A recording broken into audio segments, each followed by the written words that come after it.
Listen to what Paul said here. 1 Timothy 1, verse 8 and 9. But we know that the law is good if one uses it lawfully. And nobody said the law is bad. But notice what he said about it. We know the law is good on this condition: if one uses it lawfully. That is, if we use it properly, if we read it for the right reason. Now listen, realizing the fact that law is not made for righteous men. He says the moral law of God was not given for righteous men.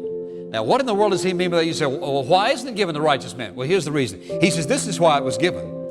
Not for those who are righteous, but for those who are lawless and rebellious, for the ungodly and sinners, for the unholy and profane, for those who kill their fathers or mothers, for murderers and immoral men and homosexuals and kidnappers and liars and perjurers and whatever else is contrary to sound teaching, according to the glorious gospel of the blessed God with which I've been entrusted.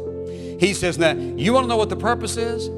The purpose is to expose the sinful condition of man, listen, and to expose man's inadequacy to be acceptable to God on the basis of his own human effort.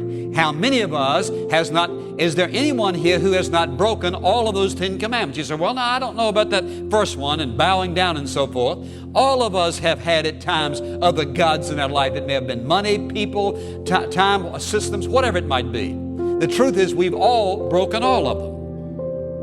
And he says in his word that if you break one of them, he says you're guilty of all of them. So the truth is the purpose of the moral law of God, the 10 Commandments, is to show us the bad news. The bad news is you and I cannot live godly lives trying to abide by a set of rules.